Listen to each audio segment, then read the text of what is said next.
সুলাইমান নবীকে আল্লাহ এমন রাজত্ব দান করছেন, বাতাস পর্যন্ত সুলাইমান নবীর কথা শুনতো, তার হুকুমে বাতাস পর্যন্ত চলতো সুলাইমান নবীর হুকুমে।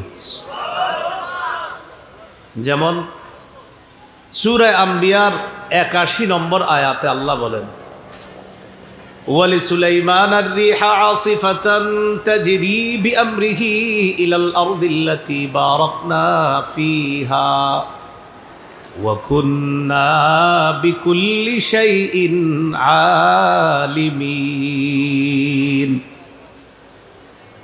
আমি সুলাইমানের জন্য ঝড়ো হাওয়াকে বশীভূত করে দিলাম, তার অনুগামী করে দিলাম। সুলাইমানের জন্য ঝড়ো হাওয়াকে আমি তার অনুগামী করে দিলাম।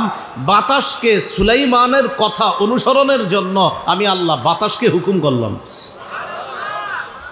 এবার দেখেন কি বলে, তাজরি বিআমরিহি ইলাল আরদিল্লাতী বারাকনা ফিহা। তাজরি বাতাস প্রবাহিত হতো, বিআমরিহি সুলাইমান নবীর হুকুমে বাতাস প্রবাহিত হতো, ইলাল আরদিল্লাতী বারাকনা ফিহা ওই জমিনে প্রবাহিত হতো যেই জমিনের মধ্যে আমি আল্লাহ বরকত রেখে দিয়েছি। আর দ্বারা উদ্দেশ্য, সুলাইমান নবী সকালবেলা বাতাসকে হুকুম করতেন, সকালে ১ মাসের দূরত্বের রাস্তা ওই বাতাস সুলাইমান নবীকে পৌঁছায় দিত। কয় মাসের? মানে আমরা যেই জায়গায় যাইতে লাগবে ১ মাস, সুলাইমান নবী সকালেই ওই বাতাসকে হুকুম করতেন, ১ মাসের দূরত্বে বাতাস সুলাইমান নবীর সিংহাসন পৌঁছায় দিত। আবার বিকালবেলা ১ মাসের দূরত্বে পৌঁছায় দিত। এখন সুলাইমান নবী যেখানেই যাইতেন আবার তিনি ফিলিস্তিনে ফিরে আসতেন, কারণ সুলাইমান নবী ছিলেন ফিলিস্তিনের শাসক। বনি ইসরাইল ফিলিস্তিন শাসন করছে মোট ৪১৮ বছর। এর মধ্যে ইমানি শাসন হলো ৮০ বছর, বাকি ৩৩৮ বছর হলো শিরিকের শাসন, জুলুমের শাসন। আবার বলছি, বনি ইসরাইল ফিলিস্তিন শাসন করছে মোট ৪১৮ বছর। এর মধ্যে ইমানি শাসন ৮০ বছর, শিরিকের শাসন, জুলুম নির্যাতনের শাসন হলো ৩৩৮ বছর। মিলান ৩৩৮ আর ৮০ কত হয়? ৪১৮। আরে কত? ৩৩৮ আর ৮০ কত? ৪১৮। আমার কাছে এটাই মনে হইতেছে। কত? হ্যাঁ, ৪১৮। তো ৩৩৮ বছর ছিল জুলুমের শাসন, শিরিকের শাসন। ৮০ বছর ছিল ইমানি শাসন। যেই ৮০ বছর ফিলিস্তিনে বনি ইসরাইলের ইমানি শাসন ছিল, এই ৮০ বছরের মধ্যে ৪০ বছর ছিল দাউদ নবীর শাসন, আর ৪০ বছর ছিল সুলাইমান নবীর শাসন। বাবা আর সন্তান ৪০ দুগুণে এই ৮০ বছর ইমানি শাসন। তো সুলাইমান আলী সালাতু ওয়াস সালাম শাসক ছিলেন, ফিলিস্তিনে বসে উনি শাসন ক্ষমতা পরিচালনা করতেন। তিনি যেখানে যাইতেন আবার বাতাসকে হুকুম করতেন, তাজরি বাতাস প্রবাহিত হতো, বিআমরিহি সুলাইমান নবীর আদেশে, ইলাল আরদিল্লাতি ওই জমিনে, আল্লাতি বারাকনা ফিহা যেই জমিনে আমি আল্লাহ বরকত রেখে দিয়েছি, অর্থাৎ ফিলিস্তিনে আমি আল্লাহ গোটা ফিলিস্তিনকে বরকতে পরিপূর্ণ করে দিয়েছি। উনি যেখানে যাইতেন আবার বরকতপূর্ণ রাষ্ট্র ফিলিস্তিনে ফিরে আসতেন। এই এখন আসি, মূল বিষয় আসি। বলেন তো, বাতাসের উপরও রাজত্ব চলতো কোন নবীর? এত বড় রাজত্ব আল্লাহ তাকে দান করেছেন। নাসাই হাদিসের একটা কিতাব, এই কিতাবের ৬৯২ নম্বর হাদিসের বর্ণনা। ক্বালা রাসূলুল্লাহ সাল্লাল্লাহু আলাইহি ওয়াসাল্লাম, লাম্মা ফারাগা সুলাইমান ইবনু দাউদ মিন বিনাই বাইতিল মাকদিস সাআলাল্লাহ সালাসা। সুলাইমান নবী যখন বাইতুল মুকাদ্দাস পুনর্নির্মাণ করলেন, কাজ সমাপ্ত হওয়ার পর সুলাইমান নবী আল্লাহর কাছে ৩টি বিষয় চাইলেন। কয়টি বিষয় বলতে হবে? ১ নাম্বার, হুকমান ইউসাদিফু হুকমা। আল্লাহর কাছে সুলাইমান নবী দোয়া করলেন, আল্লাহ আমি বিচার করলে যেন এমন বিচার হয় যে বিচারটা আপনার বিচারের মতো, অর্থাৎ আপনার বিচারে যেমন ভুল হয় না। আল্লাহ আমি বিচার করলেও যেন কোনো ভুল না হয়, আমি এই যোগ্যতাটা আপনার কাছে চাই। এটা ১ নাম্বার। ২ নাম্বার, ওয়া মুলকান লা ইয়ামবাগি লি আহাদিম মিন বা'দিহি। আল্লাহ আমি আপনার কাছে এমন রাজত্ব চাই যেই রাজত্ব আমার পরে দুনিয়ার আর কাউকে আপনি দিবেন না। এই হলো দুইটা চাওয়া। সুলাইমান নবী আল্লাহর কাছে এমন রাজত্ব চেয়েছেন যে রাজত্ব যেন সুলাইমান নবীর পরে আল্লাহ আর কাউকে না দেয়। 3 নাম্বার, وأن لا يأتي هذا المسجد أحد لا يريد إلا الصلاة فيه خرج من ذنوبه كيوم ولدته أمه। আল্লাহ, আমি যে বাইতুল মুকাদ্দাস পুনর্নির্মাণ করলাম, এই মসজিদে যেই ব্যক্তি নামাজের উদ্দেশ্যে আসবে, যেই ব্যক্তি এই ফিলিস্তিনের বাইতুল মুকাদ্দাস মসজিদে নামাজ পড়ার জন্য আসবে, আল্লাহ সে যখন এখানে নামাজ পড়ে বের হবে, সে যেন এমনভাবে বের হয় যেন তার মা আজকে তাকে জন্ম দিলে যেমন তার কোনো গুনাহ নাই, এমন নিষ্পাপ হয়ে যেন বাইতুল মুকাদ্দাস মসজিদ থেকে সে বের হয়। এই 3টা দোয়া করছে আমাদের নবী সাল্লাল্লাহু আলাইহি সাল্লাম। বলেন, সুলাইমান নবীর প্রথম 2টা দোয়া আল্লাহ তার জীবদ্দশায় কবুল করে ফেলছে। সুবহানাল্লাহ। এর মানে তিনি যখন বিচার করতেন তার বিচারে কোনো ভুল হইতো না, একদম নির্ভুল হইতো বিচার। আল্লাহর বিচারে যেমন কোনো ভুল নাই, সুলাইমান নবীকে আল্লাহ এমন যোগ্যতা দিয়ে দিয়েছেন, তিনি বিচার করলে তার বিচারটাও আল্লাহর বিচারের মতো আল্লাহ নির্ভুল করে দিতেন। 2 নাম্বার, সুলাইমান নবী আল্লাহর কাছে রাজত্ব চেয়েছেন। আল্লাহ তাআলা সুলাইমান নবীকে এমন রাজত্ব দান করেছেন যা পৃথিবীর আর কাউকে আল্লাহ দেন নাই। পিপিলিকা, বাতাস, জিন, ইনসান সবার উপর আল্লাহ এই নবীর রাজত্ব দান করছেন। কয়টা হলো? চাইছে কয়টা? হইল কয়টা? বাকি রইল কয়টা? আমাদের নবী সাল্লাল্লাহু আলাইহি সাল্লাম বলেন, 3 নাম্বারটার ব্যাপারে আমি নবীর বক্তব্য হলো, আমার কোনো উম্মত যদি ফিলিস্তিনের বাইতুল মুকাদ্দাসে গিয়ে নামাজ আদায় করে, আমি নবী আশাবাদী আল্লাহ তাআলা সদ্য নবজাতক যেমন নিষ্পাপ হয়ে দুনিয়াতে আসে, এই সদ্য জন্ম নেওয়া নবজাতকের মতো আমার উম্মত বাইতুল মুকাদ্দাস থেকে নিষ্পাপ হয়ে বের হবে। আল্লাহ আমাদের সকলকে নিরাপদে বাইতুল মুকাদ্দাস গিয়ে সালাত আদায় করার ব্যবস্থা করে দেন। নিয়ত আসেনি সবার ইনশাআল্লাহ? জিহাদের জন্য যাওয়া লাগলেও নিয়ত রাখতে হবে। আল্লাহ তৌফিক দান করেন। বলে আলোচনায় চলে আসে। এত পরিমাণ রাজত্ব দিলেন সুলাইমান নবীকে, মনে আসেনি? আমাদের আলোচনা চলছে শাসকের 1 নাম্বার গুণ আল্লাহমুখী হওয়া। শাসকের 1 নাম্বার গুণ কি হওয়া? আল্লাহ। সূরাতুন নামলের 15 থেকে 19 নম্বর আয়াতে আল্লাহ বলেন, ওয়ালাকাদ আতাইনা দাউদা ওয়া সুলাইমানা ইলমা। আমি দাউদকে এবং সুলাইমানকে ইলম দান করেছি। وقال الحمد لله الذي فضلنا على كثير من عباده المؤمنين।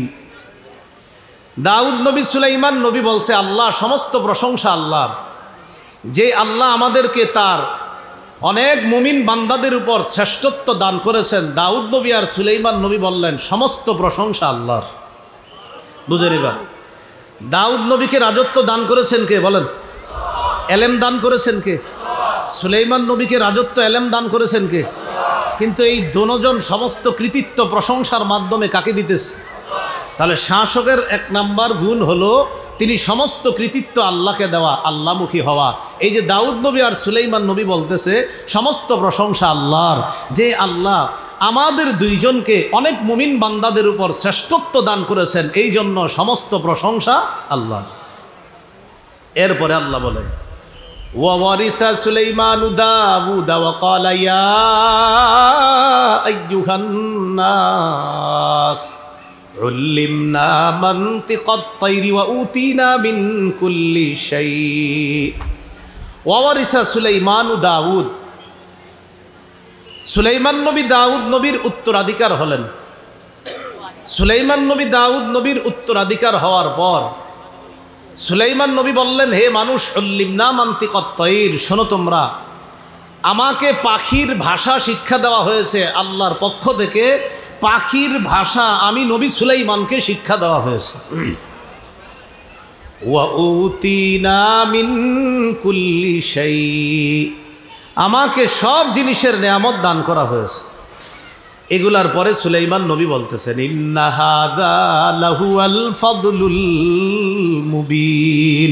এগুলা সব স্পষ্ট অনুগ্রহ, আল্লাহর পক্ষ থেকে দয়া, অনুগ্রহ। আমি যে পাখির ভাষা বুঝি, এটা আমার আল্লাহর অনুগ্রহ। আমি যে পাখির ভাষা বুঝতে পারি, এটা আমার রবের অনুগ্রহ। আমার হুকুমে যে বাতাস প্রবাহিত হয়, এটা আমার রবের অনুগ্রহ। এত বড় রাজত্ব যোগ্যতা পাওয়ার পরেও বলেন তো কৃতিত্ব কাকে দিচ্ছে?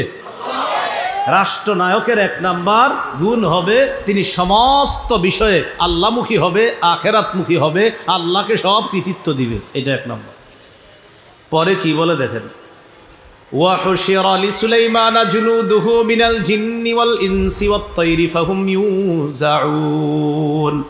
সুলাইমান নবীর জন্য সমবেত করা হলো, জিন, ইনসান, পাখি কুলকে একত্রিত করা হলো, তাদেরকে নিয়ন্ত্রণ করা হতো। সুলাইমান নবী সবাইকে নিয়ন্ত্রণ করতেন, জিনদেরকে নিয়ন্ত্রণ করতেন, মানুষকে নিয়ন্ত্রণ করতেন, পাখিকে নিয়ন্ত্রণ করতেন। বলেন তো এই সবার উপর রাজত্বটা সুলাইমান নবীকে দিয়েছেন কে?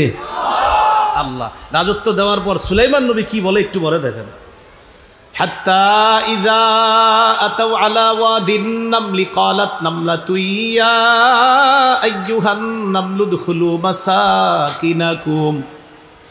সুলাইমান নবী তার বাহিনী নিয়ে রওনা করলেন, যাইতে যাইতে পিপিলিকার এলাকায় গিয়ে বসলেন, পিঁপড়ার এলাকায়। ক্বালাত নামলাতু ইয়া আইয়ুহান নামলু দুখুলু মাসাকিনাকুম। পিঁপড়ার রানী পিঁপড়াদেরকে ডেকে বলল, ও পিপিলিকার সম্প্রদায়, উদখুলু মাসাকিনাকুম, তাড়াতাড়ি গর্তে ঢুকো। পিপিলিকার রানী পিঁপড়াদেরকে ডেকে বলল, ও পিঁপড়া সম্প্রদায়, তাড়াতাড়ি গর্তে প্রবেশ করো। লা ইয়াহতিমান্নাকুম সুলাইমান ওয়া জুনুদুহু ওয়া হুম লা ইয়াশউরুন। সুলাইমান এবং তার সৈন্যবাহিনী না জেনে তোমাদেরকে যেন পিষে না ফেলে, তাড়াতাড়ি তোমরা গর্তে ঢুকো। সুলাইমান নবী তার যে বাহিনী নিয়ে আসতেছে, তোমাদের উপরে হাঁটলে তোমাদেরকে পিষে মেরে ফেলতে পারে। ও পিঁপড়া বাহিনী, তাড়াতাড়ি গর্তে ঢুকো, সুলাইমান নবী যেন তোমাদেরকে পারা না দেয়। আর উনি তো বুঝতে পারবে না, না জেনে হয়তো তোমাদেরকে পিষে ফেলতে পারে, এজন্য তোমরা গর্তের মধ্যে প্রবেশ করো। পিঁপড়ার রানী পিঁপড়ার দলকে এই কথা বলার পর সুলাইমান নবী পিঁপড়ার ভাষাটা বুঝে ফেলছে, সাথে সাথে বুঝে ফেলার পর ফাতাবাসসামা দাহিকাম মিন কাওলিহা। সুলাইমান নবী পিঁপড়ার ভাষা বুঝে স্ফীত একটা হাসি দিলেন। সুবহানাল্লাহ। ওয়া ক্বালা রাব্বি আউজি'নি আন আশকুরা নি'মাতাকা আল্লাতী আন'আমতা আলাইয়া ওয়া আলা ওয়ালিদাইয়া। সাথে সাথে সুলাইমান নবী বললেন, হে আমার রব, আমাকে তৌফিক দান করেন, আমি যেন আপনার নেয়ামতের শুকরিয়া আদায় করতে পারি, যে নেয়ামত আপনি আমাকে দান করেছেন। আল্লাহ, আমাকে পাখির ভাষা বুঝার যোগ্যতা দিয়েছেন। আল্লাহ, বাতাস আমার অনুগামী করে দিয়েছেন। আল্লাহ, মানুষের উপর আমার রাজত্ব দান করেছেন। আল্লাহ, জিনের উপর আমার রাজত্ব দান করেছেন। মাবুদ, আপনি আমাকে এত নেয়ামত দিয়েছেন, আমি যেন আপনার শুকরিয়া আদায় করতে পারি, আমাকে তৌফিক দান করেন। তাহলে দেখেন তো, এত রাজত্ব হওয়ার পরেও তিনি সব কারে বলতেছে? এটা মুসলিম শাসকের এক নাম্বার বৈশিষ্ট্য, আল্লাহমুখী হওয়া। আমি কিছু না, সব আমার রব আমাকে করছে। পরে কি বলে দেখেন, ওয়া আন আ'মালা সালিহান তারদাহ ওয়া আদখিলনি বিরহমাতিকা ফি ইবাদিকাস সালিহিন।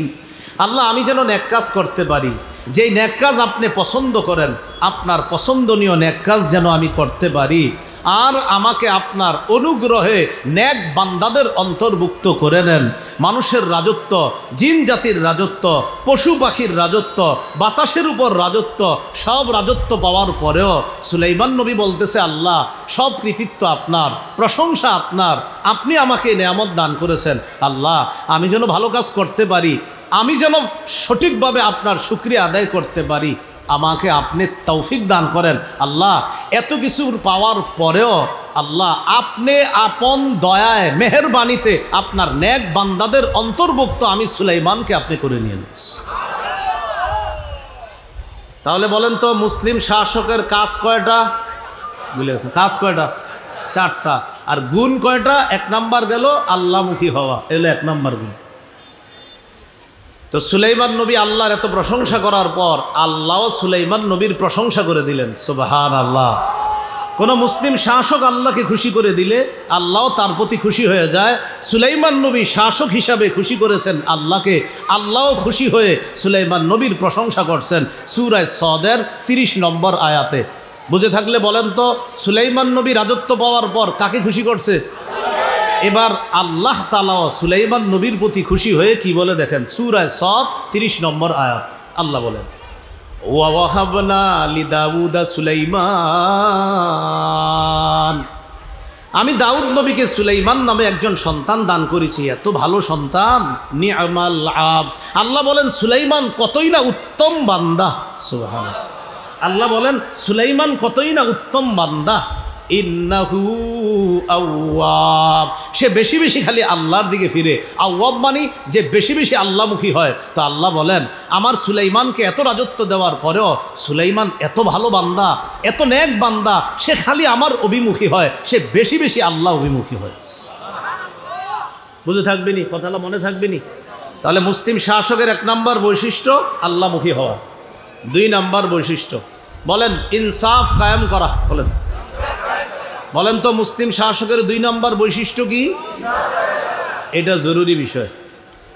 সূরাতুস সদ 26 নম্বর আয়াতে আল্লাহ বলেন, ইয়া দাউদু ইন্না জাআলনাকা খলিফাতান ফিল আরদ ফাহকুম বাইনান নাসি বিল হাক্কি ওয়া লা তাত্তাবি'ল হাওয়া ফায়ুদিল্লাকা আন সাবিলিল্লাহ ইন্নাল্লাযীনা ইয়াদিল্লুনা আন সাবিলিল্লাহি লাহুম আযাবুন শাদীদুম বিমা নাসু ইয়াউমাল হিসাব। ইয়া দাউদু, হে দাউদ, ইন্না জাআলনাকা খলিফাতান ফিল আরদ, আমি আপনাকে বানিয়েছি পৃথিবীতে খলিফা, প্রতিনিধি। ফাহকুম বাইনান নাসি বিল হক, আপনি সঠিকভাবে মানুষের মাঝে বিচার করবেন, ইনসাফ প্রতিষ্ঠিত করবেন। তাত্তাবি'ল হাওয়া, খেল খুশির অনুসরণ করবেন না, মন যা চায় তা করবেন না। ফায়ুদিল্লাকা আন সাবিলিল্লাহ, যদি আপনি আপনার খেল খুশির অনুসরণ করেন তাহলে এটা আপনাকে আল্লাহর রাস্তা থেকে দূরে সরায়া দিবে। চিন্তা করেন, একজন নবীকে আল্লাহ বলতেছে আপনি যদি নিজের মনের কথা শোনেন, তাহলে এই মনের কথা যদি শোনেন তাহলে আপনাকে এই বিষয়টা আল্লাহর রাস্তা থেকে দূরে সরায়া দিবে। একজন নবী, একজন শাসককে আল্লাহ বলতেছেন, দাউদ আমি দুনিয়াতে আপনাকে শাসক বানিয়েছি, মানুষের মাঝে ইনসাফের সাথে বিচার করবেন। এই ক্ষেত্রে আপনি আপনার মনের কথা শুনবেন না, খেয়াল খুশিতে যা আসবে এটা শুনবেন না, সঠিকভাবে ফয়সালা করবেন। যদি মনের কথা শুনেন তাহলে কিন্তু আপনি আল্লাহর রাস্তা থেকে দূরে সরে যাবেন। চিন্তা করছেন, একজন নবীকে আল্লাহ ধমক দিতেছে, তাহলে অন্য যারা শাসক আছে এদের কি অবস্থা হবে বলে? হ্যাঁ, আল্লাহ বলেন ইন্নাল্লাযীনা ইয়াদিল্লুনা আন সাবিলিল্লাহ, যারা আল্লাহর রাস্তা থেকে দূরে সরে যাবে, লাহুম আযাবুন শাদীদুম বিমা নাসু ইয়াউমাল হিসাব, যারা আল্লাহর রাস্তা থেকে বিচ্যুত হয়ে যাবে তাদের জন্য রয়েছে কঠিন শাস্তি। লাহুম আযাবুন শাদীদ, কঠিন শাস্তি। কেন?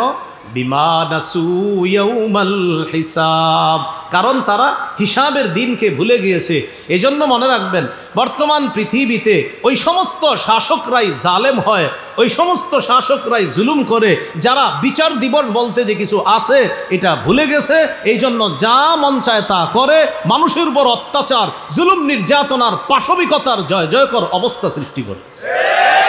কেন? ওই যে আখেরাতে জবাবদিহিতা করতে হবে, এটা ভুলে গেছে। তো আল্লাহ বলেন, যারা নিজের মন মতো কথা শুনবে আর মানুষের মাঝে যা মন চায় তা করবে, তাদের জন্য কঠিন শাস্তি। কেন? তারা হিসাবের দিবসটাকে ভুলে যাওয়ার কারণে তাদের জন্য কঠিন শাস্তি। প্রিয় ভাইয়েরা, শাসকের 2 নম্বর গুণ শিখতেছি কি? ইনসাফ কায়েম করা। সূরা মাঈদার 8 নম্বর আয়াতে আল্লাহ বলেন, ওয়ালা ইয়াজরিমান্নাকুম শানাআনু কওমিন আলা আল্লা তা'দিলু, কোন জাতির প্রতি বিদ্বেষ তোমাদেরকে যেন ইনসাফ করতে, ইনসাফের বিপরীতে প্ররোচিত না করে। এদিকে তাকান সবাই, আমি ওনার প্রতি বিদ্বেষ রাখি, এজন্য উনি একটা জিনিস প্রাপ্য, কিন্তু আমি যেহেতু দেখতে পারি না তাই আমি ওনার বিপক্ষে ফয়সালা দিই। তো আল্লাহ বলেন, কোন জাতির প্রতি বিদ্বেষ তোমাদেরকে যেন প্ররোচিত না করে, আলা আল্লাহ তা'দিলু, ইনসাফ না করার ক্ষেত্রে তোমাদেরকে যেন প্ররোচিত না করে কোনো জাতির প্রতি বিদ্বেষ। তাহলে কি শিখলাম? আমি কাউরে দেখতে পারি না বলে তাকে আমি ইনসাফ দিব না। আল্লাহ বলে এটা যেন না হয়, কোনো জাতির প্রতি বিদ্বেষ তোমাদেরকে যেন ইনসাফ বহির্ভূত কোনো কাজে প্ররোচিত না করে। ইয়দিলু, ইনসাফ করো, হুয়া আকরাবু লিত্তাকওয়া, এটাই হলো তাকওয়ার সবচেয়ে নিকটবর্তী। মনে রাখবা, ওয়াত্তাকুল্লাহ, আল্লাহকে ভয় করো। ইন্নাল্লাহা খাবীরুম বিমা তা'মালুন, তোমরা যা করো আল্লাহ তাআলা সব সম্যক অবগত। অন্যায় করলে কোনো দোষ নাই, অন্যায় করলে এই কথা সেই কথা মানি। যখন কোনো মানুষের কোনো অপরাধ প্রমাণিত হয়, একজন দুইজন অপরাধ প্রমাণিত হয়েছে মনে করেন, এখন আমি চিন্তা করলাম আসলে অপরাধটা কার।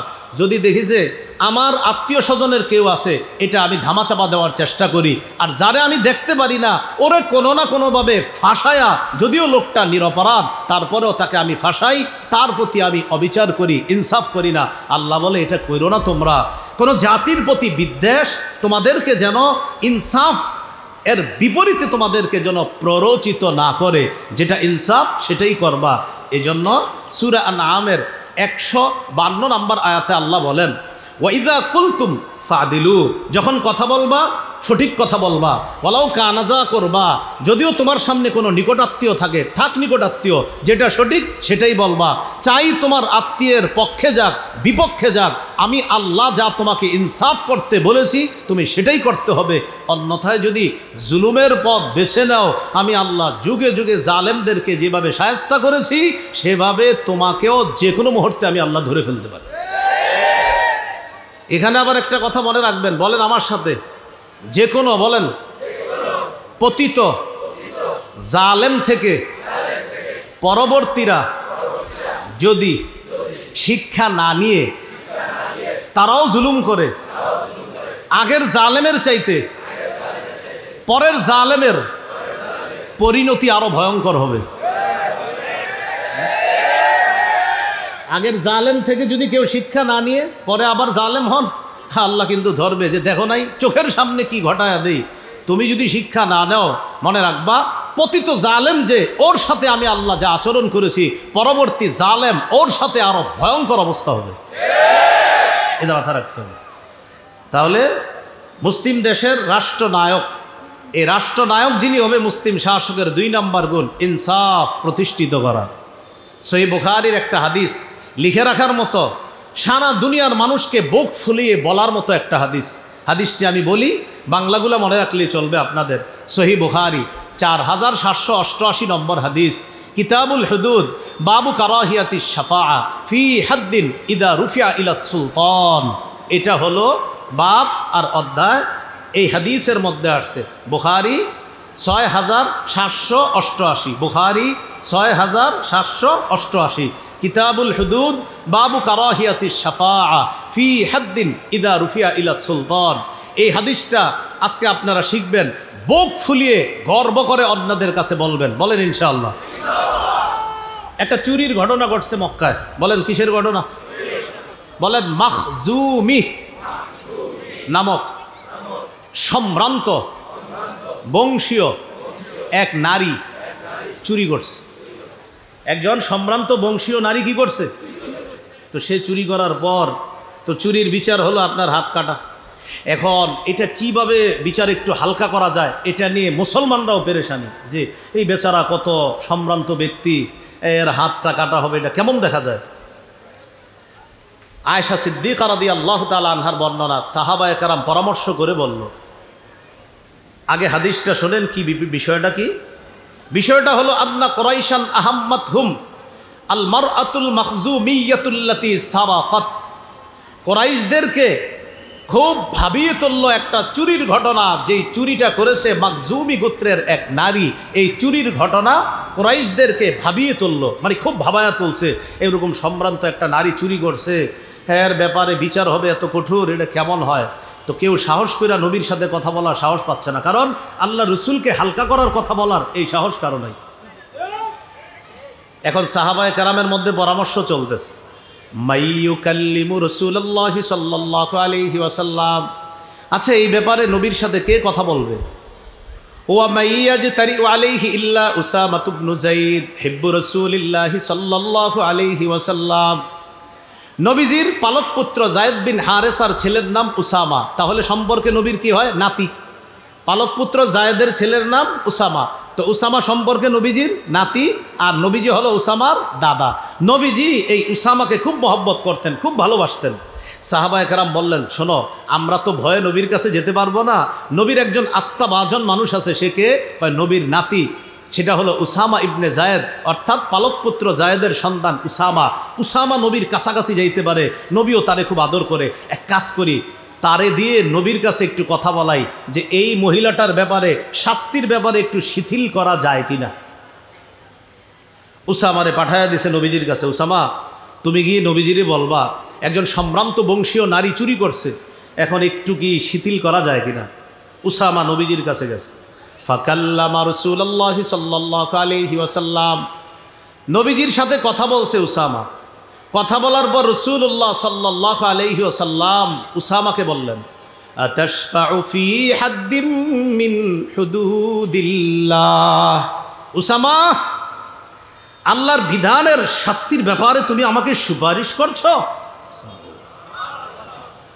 উসামা, আল্লাহর একটা বিধান প্রয়োগ হবে, এই ব্যাপারে তুমি আমাকে শিথিলতার সুপারিশ করছো? নবীজি বুঝতে পারছে যে সাহাবীরা উসামারে পাঠাইছে, নবীজি তাড়াতাড়ি বাইরে গেছে, সবার সামনে গিয়ে দাঁড়াইলেন। সুম্মা কামা ফাখাতাবা, পৃথিবীর শ্রেষ্ঠ রাষ্ট্রনায়ক মুসলমানদের সামনে দাঁড়িয়ে এক ভাষণ দিলেন, যা সারা পৃথিবীতে মুসলমান গর্ব করার মতো একটা ভাষণ আল্লাহ রাসূল দিলেন। সবার সামনে গিয়ে দাঁড়াইছে। দাঁড়ানোর পর নবীজি সাল্লাল্লাহু আলাইহি সাল্লাম বললেন, শোনো তোমরা, ইয়া আইয়ুহান নাস ইন্নামা দাল্লা মান কানা ক্বাবলাকুম আন্নাহুম কানু ইযা সারাকাশ শরীফ তারাকুহু।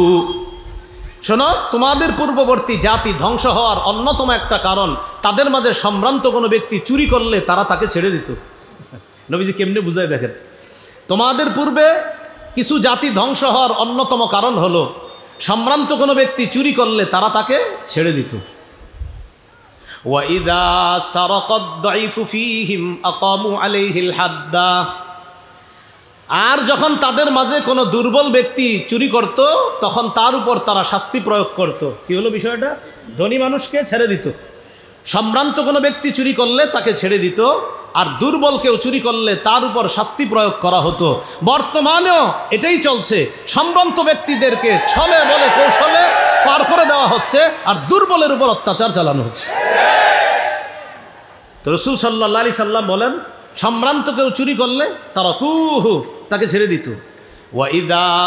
ওয়াইদা সারাকাদ দাইফু ফীহিম আকামু আলাইহিল হাদ্দা, আর যদি কোনো দুর্বল কেউ চুরি করত তার উপর তারা শাস্তি প্রয়োগ করত। তাহলে নবী বললেন কি, অতীতের জাতি ধ্বংস হওয়ার কারণ সম্ভ্রান্ত ব্যক্তি চুরি করলে ছেড়ে দিত, গরিব মানুষ চুরি করলে শাস্তি প্রয়োগ করত তার উপর। এবার আল্লাহ নবী বলেন, শোনো তোমরা, লাউ আন্না ফাতিমাতা বিনতা মুহাম্মাদিন সাল্লাল্লাহু আলাইহি ওয়াসাল্লাম সারাকাত, আজকে যদি মাখজুমি গোত্রের ওই নারী চুরি না করে মুহাম্মদ সাল্লাল্লাহু আলাইহি সাল্লামের মেয়ে ফাতেমা চুরি করত, আজকে যদি আমি মুহাম্মদের মেয়ে ফাতেমা চুরি করত, আজকে যদি আমি মুহাম্মদের মেয়ে ফাতেমা চুরি করত, নবীজি বলেন লাকাতা মুহাম্মাদুন ইয়াদাহা, মুহাম্মদ সাল্লাল্লাহু আলাইহি সাল্লাম তার কন্যা ফাতেমার হাত কেটে দিত, গর্ব করে সারা দুনিয়াকে জানাবেন যে পৃথিবীতে এমন একজন রাষ্ট্রনায়ক পারলে দেখাও। কি বললেন? আজকে ওই সম্ভ্রান্ত মহিলা সে যদি চুরি না করে, মুহাম্মদ সাল্লাল্লাহু আলাইহি সাল্লামের কন্যা ফাতেমা, আর ফাতেমা রাদিয়াল্লাহু তাআলা আনহার চেয়ে সম্ভ্রান্ত পৃথিবীতে আর কোন মেয়ে হবে? তো নবী বলেন, আমার মেয়ে ফাতেমা যদি চুরি করত, আমি আমার মেয়ে ফাতেমার হাত কেটে দিতে কোনো ইতস্ত করতাম না, কারণ বিধানটা আল্লাহর। কি শিখলাম? মুসলিম শাসকের 2 নম্বর গুণ ইনসাফ প্রতিষ্ঠিত করা। মনে থাকবে নি? কি প্রতিষ্ঠিত করা? ইনসাফ প্রতিষ্ঠিত করা। এই জন্য ইংরেজিতে একটা প্রবাদ আছে, no justice no peace, no justice no peace. বিচার নাই শান্তি নাই, বিচার নাই শান্তি নাই। কি নাই? বিচার নাই শান্তি নাই। ইংরেজিতে এরকম একটা কথা আছে। ইংরেজি এক দার্শনিক আমাদের নবীর ব্যাপারে বলেছেন, আই বিলিভ দ্যাট, এটা আমি বিশ্বাস করি, if a man like him, him মানে লাইক মোহাম্মদ সাল্লাল্লাহু আলাইহি সাল্লাম। কোনো মানুষ যদি মোহাম্মদ সাল্লাল্লাহু আলাইহি সাল্লামের মতো এই যুগেও হতো, এই যুগেও যদি হতো, ওয়ার টু অ্যাসিউম দা, যে ওই ব্যক্তি বলতেছে যে মোহাম্মদ সাল্লাল্লাহু আলাইহি সাল্লামের মতো কোনো ব্যক্তি যদি এই যুগেও হতো, এই যুগেও যদি মোহাম্মদ সাল্লাল্লাহু আলাইহি সাল্লামের মতো কোনো ব্যক্তি হতো, আর এই যুগের এক নায়কত্ব যদি ওই ব্যক্তির হাতে থাকতো, তো ওই দার্শনিক বলতেছে হি উড, ওই ব্যক্তি সে সাকসেসফুল হয়ে যেত। কিভাবে? তো বলতেছে ইন সলভিং ইটস প্রবলেমস, পৃথিবীর যত সমস্যা আছে এগুলা সমাধানে সে সাকসেস হতো। যদি মোহাম্মদ সাল্লাল্লাহু আলাইহি সাল্লামের মতো বর্তমান পৃথিবীতে একজন মানুষ থাকতো, তো সারা পৃথিবীর সমস্যা সে সমাধান করে ফেলত। এটা একজন ইংরেজি দার্শনিকের কথা। মোহাম্মদ সাল্লাল্লাহু আলাইহি সাল্লামের একজন যদি হতো, হি উড সাকসেস, বলতেছে সে সাকসেস হয়ে যেত। ইন কিভাবে? সলভিং ইটস প্রবলেমস, যত সমস্যা আছে সব সমাধানে সে সাকসেসফুল হতো। এটা একজন ইংরেজি দার্শনিকের কথা, আমাদের নবীর ব্যাপারে বলে। মহাত্মা গান্ধী তো বলেছে, পৃথিবীতে শান্তি চাও তো ওমরের শাসন কায়েম করো, দুনিয়াতে শান্তি আসবে। আল্লাহ আমাদেরকে বুঝার তৌফিক দান করো। তাহলে মুসলিম শাসকের 2 নম্বর গুণ কি? ইনসাফ প্রতিষ্ঠিত করা। 3 নম্বর, অন্যায়ের পথ পরিহার করে ন্যায়ের পথে চলা। এটা মুসলিম শাসকের 3 নম্বর বৈশিষ্ট্য, অন্যায়ের পথ পরিহার করে ন্যায়ের পথে চলা। যেমন সূরা আরাফের 142 নম্বর আয়াত, বনি ইসরাইল মুসা নবীর কাছে আবদার জানাইল, মুসা আমরা শরীয়তের উপর চলার জন্য আমাদের একটা লিখিত একটা পাণ্ডুলিপি হলে ভালো হয়, যেটা পরে পরে জানবো এটা করা হালাল, এটা করা হারাম, এটা করলে এই সওয়াব, এটা করলে ওই সওয়াব, এরকম আমরা কিছু চাই। মুসা নবী আল্লাহর কাছে দোয়া করলেন, আল্লাহ তারা একটা একদম সুবিন্যস্ত শরীয়ত চাইতেছে, আল্লাহ কি করা? আল্লাহ বললেন ঠিক আছে, তুর পাহাড়ে চলে আসেন। সুবহানাল্লাহ। আসার পর 30 দিন এতেকাফ করেন। কয় রাত? 30 রাত এতেকাফ করেন। কয় রাত? 30 রাত এতেকাফ করেন। আল্লাহ তাআলা মুসা নবীকে নিয়ে গেলেন। আল্লাহ তাআলা খুশি হয়ে ইবাদত করার জন্য আরো 10 রাত দিলেন। মোট হলো 30 আর 10 কত হলো? 40। মুসা নবী যে 40 রাতের জন্য তুর পাহাড়ে চলে গেলেন, তার প্রতিনিধি বানায়া দিলেন হারুন নবীকে। হারুন নবীকে বললেন, ভাই হারুন, সঠিকভাবে কাজ করবা, ইনসাফের পথ তুমি ধারণ করবা, ন্যায়ের পথ ধারণ করবা, অন্যায়ের পথ পরিহার করবা। মুসলিম শাসকের 3 নম্বর বৈশিষ্ট্য ন্যায়ের পথ গ্রহণ করা, অন্যায়ের পথ পরিহার করা। এবার আয়াতটা শোনেন, সূরা আরাফ 142 নম্বর আয়াতে আল্লাহ বলেন, ওয়া'আদনা মূসা 30 লাইলা, আমি মুসাকে তাওরাত কিতাব দেওয়ার জন্য 30 রাতের ওয়াদা করলাম। ওয়া আতমামনাহা বিআশরিন, 30 রাত ইতিকাফ করবে মুসা, আমি আল্লাহ 10 দিয়ে আরো পুরা করলাম। ফাতাম্মা মিকাতু রাব্বিহি 40 লাইলা, এইভাবে মুসার রবের নির্ধারিত মেয়াদ হয়ে গেল 30 আর 10 40। এটা হয়ে গেল নির্ধারিত মেয়াদ। ফাতাম্মা পূর্ণ হলো মিকাতু রাব্বিহি, মুসা নবীর রবের নির্ধারিত মেয়াদ কতদিনে? 40 লাইলা, 40 রাতে পুরা হলো। প্রথম ছিল কয় রাত? 30 রাত। বাড়াইলো কয় রাত? 30 আর 10 কত?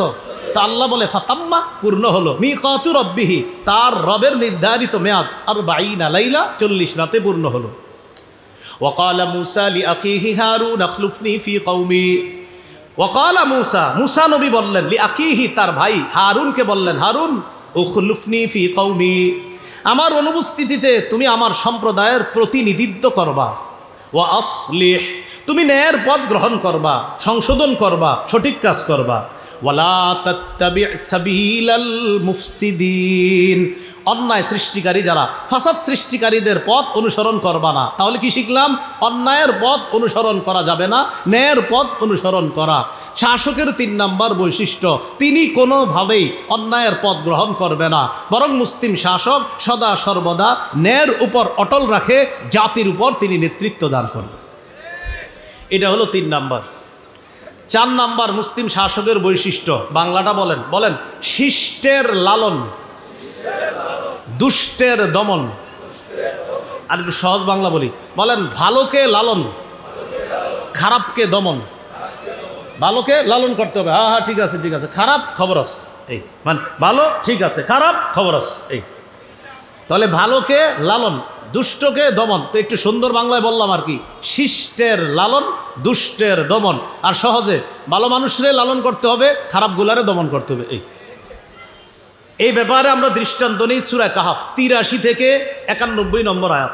সূরা কাহাফের ৮৩ থেকে ৯১ নম্বর আয়াত। পৃথিবীর একজন বাদশাহ ছিল, তার নাম যুলকরনাইন। নাম শুনছেননি?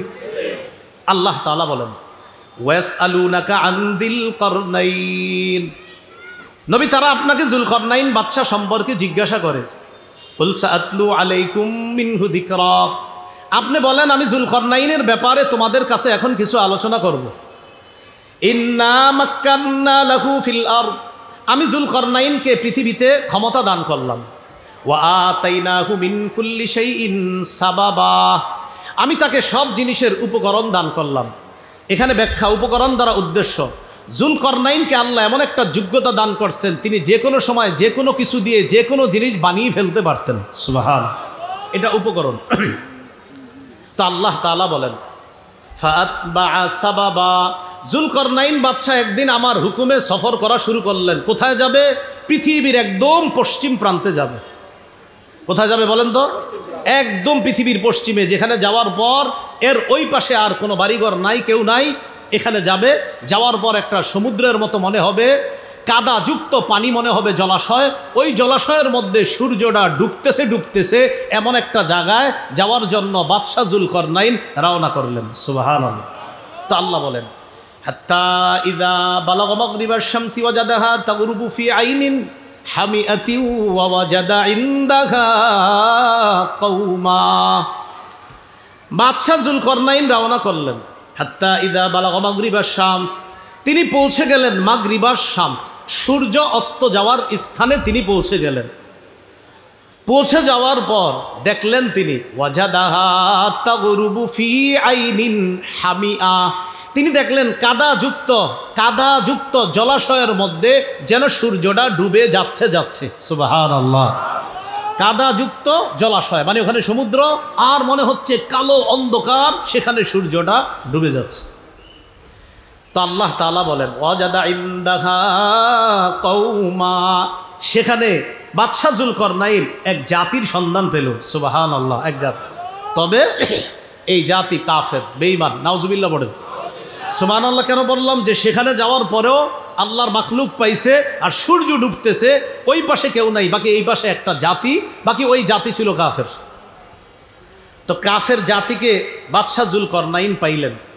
পাওয়ার পর কুলনা ইয়া যাল করনাইনি ইম্মা আন তুআযযিবা ওয়া ইম্মা আন তাত্তাখিযা ফীহিম হুসনা, ও বাদশাহ যুলকরনাইন, আল্লাহ বলেন আমি যুলকরনাইনকে বললাম এই কাফেরদের ব্যাপারে আপনার সামনে দুইটা অপশন, ইম্মা আন তুআযযিবা, হয়তো তাদেরকে শাস্তি দিতে পারো, ওয়া ইম্মা আন তাত্তাখিযা ফীহিম হুসনা, অথবা তাদের ব্যাপারে ভালো কোনো পন্থা তুমি গ্রহণ করতে পারো। কয়টা পন্থা? দুইটা। একটা হলো শাস্তি দিতে পারো বা ভালো কিছু গ্রহণ করতে পারো। মনে আসেনি? শিষ্টের লালন, দুষ্টের দমন।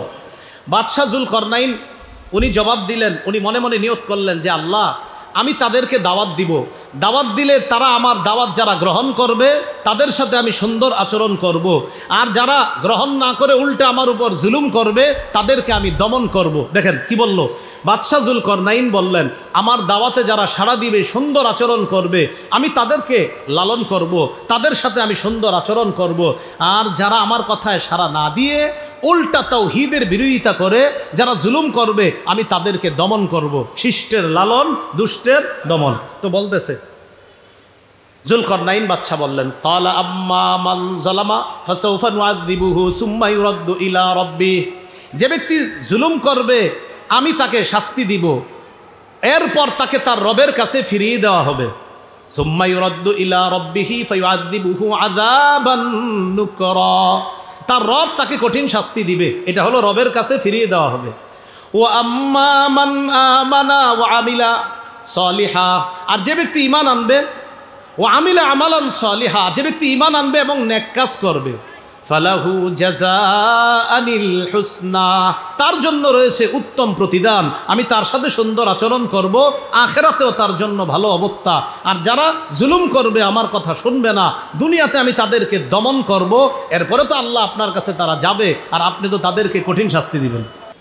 মুসলিম শাসকের 1 নম্বর বৈশিষ্ট্য ছিল আল্লাহমুখী হওয়া, 2 নম্বর বৈশিষ্ট্য ইনসাফ প্রতিষ্ঠিত করা, 3 নম্বর বৈশিষ্ট্য অন্যায়ের পথ পরিহার করে ন্যায়ের পথে চলা, 4 নম্বর বৈশিষ্ট্য চলতেছিল ভালোকে লালন করা, খারাপকে দমন করা। এক্ষেত্রে কঠোর হতে হবে, যিনি শাসক হবে তিনি কঠোর হতে হবে। খারাপ যারা তাদের ব্যাপারে কঠোর, আর ভালো যারা তাদের ব্যাপারে ভালো। তো এই ব্যাপারে আমরা দলিল দিচ্ছিলাম সূরা কাহফের 83 থেকে 91 নম্বর আয়াত পর্যন্ত। বাদশাহ জুলকরনাইনের 2টি সফরের কথা আল্লাহ এই দুই জায়গায় বলেছে আর কি, মোট 3টা সফর, বাকি এই 91 আয়াত পর্যন্ত 2টা সফর। একটা হলো জুলকরনাইন বাদশার একদম পৃথিবীর পশ্চিম প্রান্তে সফর, সেখানে যাওয়ার পর একদল কাফেরকে পাইলেন। তো তাদের ব্যাপারে তিনি বললেন, যারা জালেম জুলুম করবে তাদেরকে আমি কঠিন শাস্তি দিব। ও আম্মামান আমানা ও আমিলা সালিহা, আর যে ব্যক্তি ঈমান আনবে, নেক কাজ করবে, তার জন্য ভালো পুরস্কার রয়েছে। ওয়াসানাকুলু লাহু মিন আমরিনা ইউসরা, জুলকরনাইন বাদশাহ বলেন, আমি তাকে যখন আদেশ করব কথা বলার সময় সঠিক কথা, সহজ কথা বলবো, তার সাথে আমার সব আচরণও হবে সহজ। কি শিখলাম? ভালোকে লালন করা, খারাপকে দমন করা, সোজা হিসাব। যেটা উল্টাপাল্টা করবে ওইটাকে শাস্তি না দিলে দেশের অবস্থা আরও খারাপ হবে। এ হলো 4 নাম্বার। 5 নাম্বার মুসলিম শাসকের বৈশিষ্ট্য, বলেন জনগণের জন্য অকাতরে বিলিয়ে দেওয়া। জনগণের জন্য দিয়ে দিতে হবে, সব জনগণের দিয়ে দিতে হবে, সব জনগণ।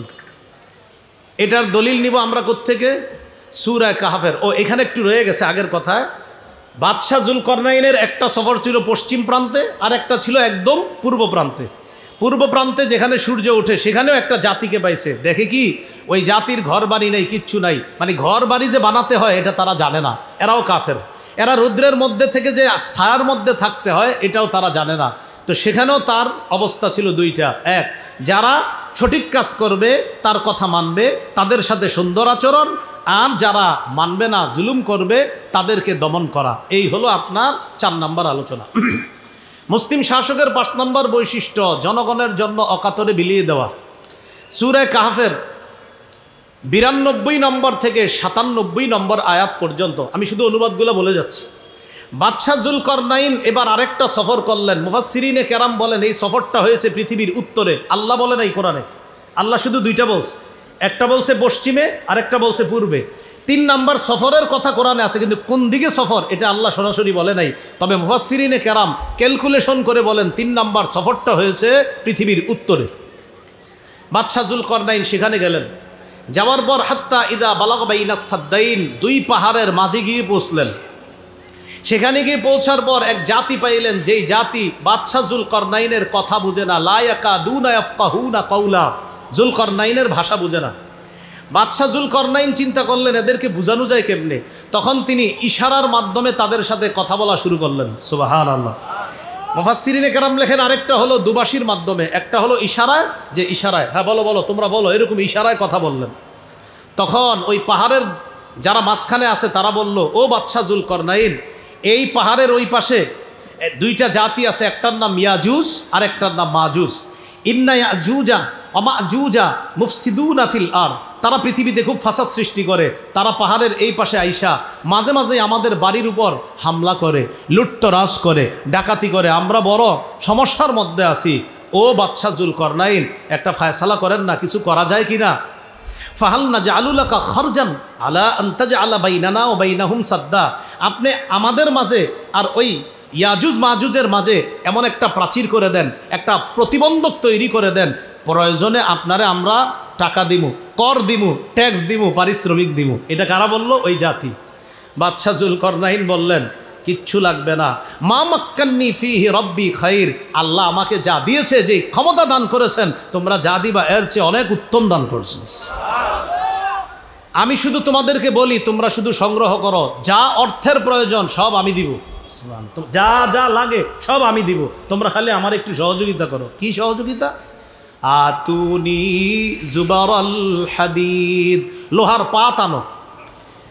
বাদশাহ জুলকরনাইনের জন্য তারা লোহার পাত নিয়ে আসলো। লোহার পাতগুলা দুই পাহাড়ের মাঝখানে রাখতে শুরু করলো। লোহার পাত রাখতে রাখতে হাত্তা ইদা সাওয়া বাইনা সাদাফাইন, দুই পাহাড়ের একদম উঁচা চূড়া, বুঝেন এই দুই পাহাড়ের মাঝে ফাঁকা, এই ফাঁকা যে মধ্যে লোহার পাত রাখতে রাখতে এটা এই যে দুই পাহাড়, একটা পাহাড় আর একটা পাহাড়, মাঝখানে লোহাগুলা রাখতে রাখতে এই দুই পাহাড়ের চূড়া সম পরিমাণ লোহার পাত রাখা হয়ে গেছে।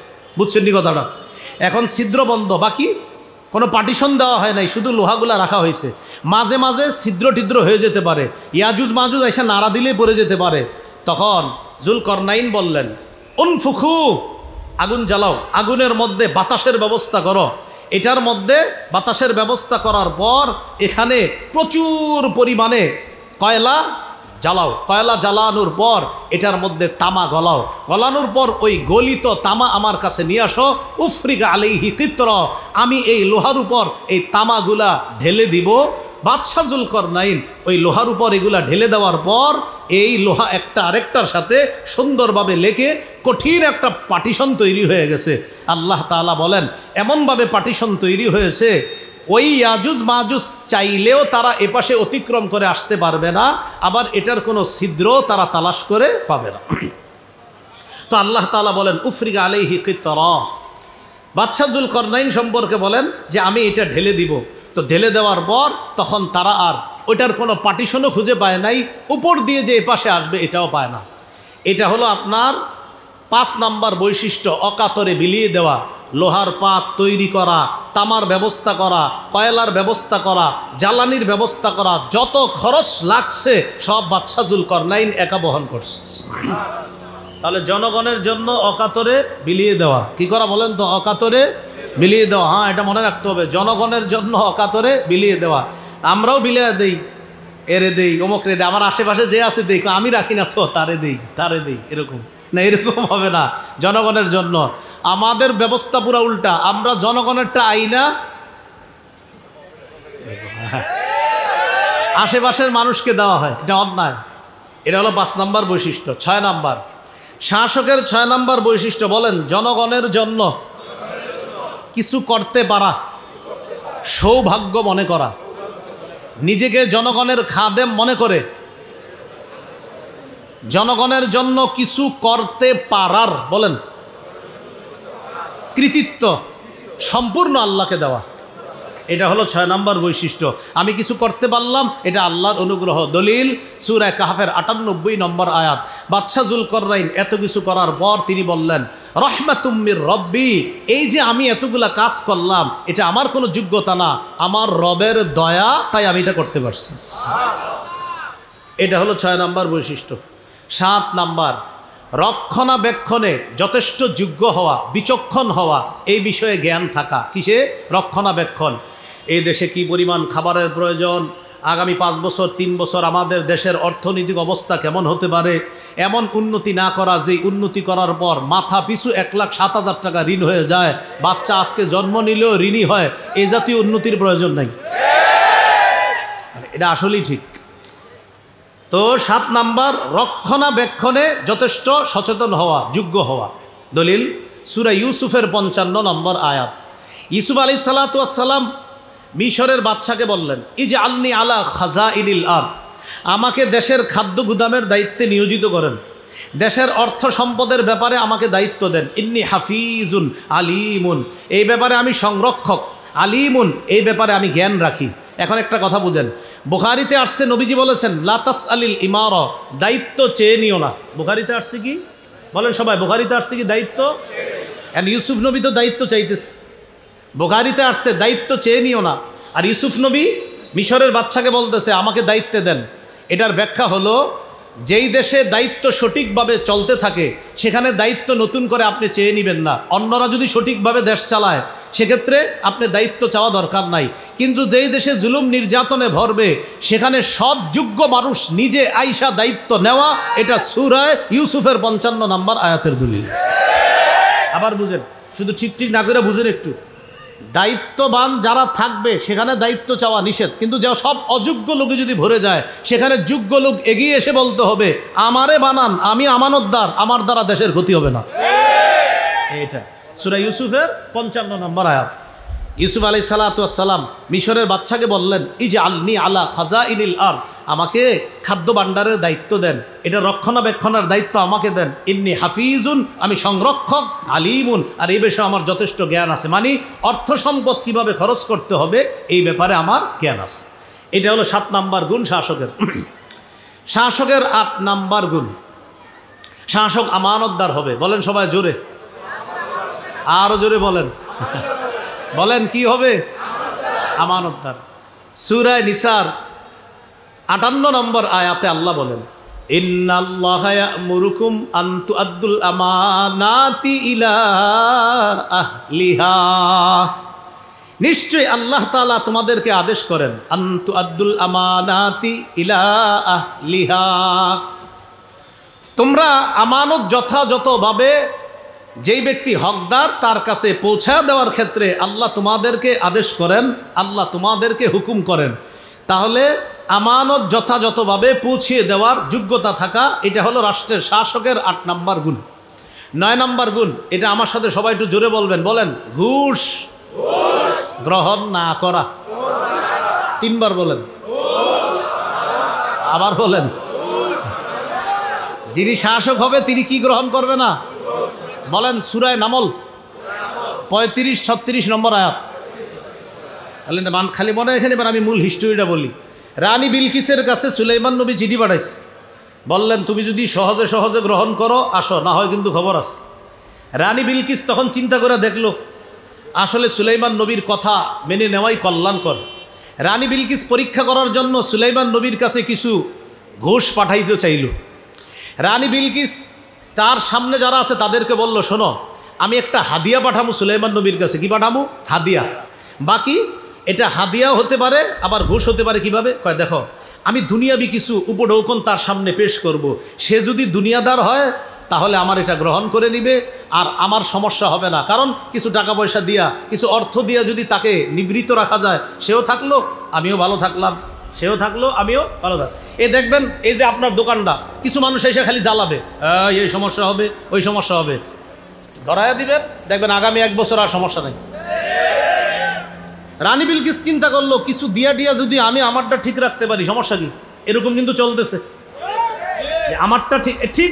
আপনারা যে বলতেছেন হুজুর আপনি কি তাফসিরে এটাই আসছে, রানী বিলকিস বলতেছে আমি যদি কিছু দিয়ে আমার রাজত্ব টিকাইতে পারি, সমস্যা কি? তাহলে সুলাইমান নবীর কাছে পাঠানোর পর তিনি যদি আমারটা গ্রহণ করে তাহলে বুঝবো আমার রাজত্ব পাকা, তারটাও পাকা। তার রাজত্বে সে রাজা, আমার রাজ্যে আমি রানী, বাস। আর যদি গ্রহণ না করে পাঠা দেয় তাহলে বুঝবো না তিনি দুনিয়াদার না, তখন আমি তার কাছে যাওয়ার আগেই আল্লাহর কাছে আত্মসমর্পণ করব। দেখেন কি বলে, ওয়া ইন্নী মুরসিলাতুন ইলাইহিম বিহাদিয়্যা ফানাযিরাতুম বিমা ইয়ারজিউল মুরসালুন, আমি সুলাইমানের কাছে উপঢৌকন পাঠাবো আর দেখব যাদেরকে দিয়ে পাঠাবো এই দূতরা কি খবর নিয়ে আসে। তো দূতরা উপঢৌকন নিয়ে সুলাইমান নবীর কাছে গেছে। ফালাম্মা জাআ সুলাইমানা ক্বালা আতুমিদ্দুনানি বিমাল, যখন সুলাইমান নবীর কাছে গিয়ে উপঢৌকন পেশ করলো, সুলাইমান নবী বললেন আমাকে কি সম্পদ দিয়ে তোমরা সাহায্য করতে চাও? ফামা আতানি আল্লাহু খায়রুম মিম্মা আতাকুম, আল্লাহ আমাকে যা দান করেছেন, তোমরা আমাকে যা দিয়েছো, তোমাদেরকে আল্লাহ যা দিয়েছেন এর চাইতে অতি উত্তম নেয়ামত আমি সুলাইমানকে আল্লাহ দান করছি। রানী বুঝতে পারছে না এরে দুনিয়াবি কিছু দিয়া ঠেকানো যাবে না, থামানো যাবে না।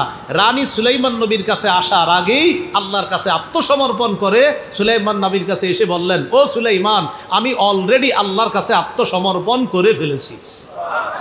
এ হলো 9 নম্বর বৈশিষ্ট্য। সর্বশেষ 10 নম্বর বৈশিষ্ট্য, রাষ্ট্র শাসক যিনি আল্লাহর বিধান অনুযায়ী ফয়সালা করবে। বাস, আল্লাহর বিধান, বলেন কার বিধান? আল্লাহর বিধান অনুযায়ী ফয়সালা করবে। সূরা মাইদার 48 নম্বর আয়াতে আছে আল্লাহ তাআলা বলেন, আমি আপনাকে কিতাব দিলাম, সত্য কিতাব, মুসাদ্দিকাল লিমা বাইনা ইয়াদাইহি মিনাল কিতাব, যে কিতাবটা তার আগের তাওরাত ইনজিলকে সত্যায়নকারী, ওয়া মুহাইমিনান আলাই, তাওরাত ইনজিলের বিষয়গুলো সংরক্ষণকারী। ফাহকুম বাইনাহুম বিমা আনজালাল্লাহ, নবী আপনি তাদের মাঝে বিচার করেন যেইভাবে আল্লাহ নাজিল করেছে, যা আল্লাহ নাজিল করেছে আল্লাহর বিধান অনুযায়ী বিচার করেন। সর্বশেষ সূরা মাইদার 50 নম্বর আয়াতে আল্লাহ বলেন, আফা হুকমাল জাহিলিয়াতি ইয়াবগুন, তারা কি জাহিলি বিচার চায়? তারা কি জাহিলিদের বিচার চায়, জাহিলি শাসন ব্যবস্থা চায়। নবী আপনি বলেন, ওমান আহসানু মিনাল্লাহি হুকমান লিকৌমি ইউকিনুন, যারা বিশ্বাসী তাদের জন্য আল্লাহর চাইতে উত্তম বিধানদাতা আর কে আছে? তাদের জন্য আল্লাহর চাইতে উত্তম বিধানদাতা আর কে আছে? এই রাষ্ট্রের শাসকের 4টা করণীয় জানলাম আর 10টা গুণ জানলাম। আল্লাহ আমাদের এই বাংলাদেশও এমন একজন মুসলিম শাসক যেন আল্লাহ তৈরি করে দেয়। আমিন।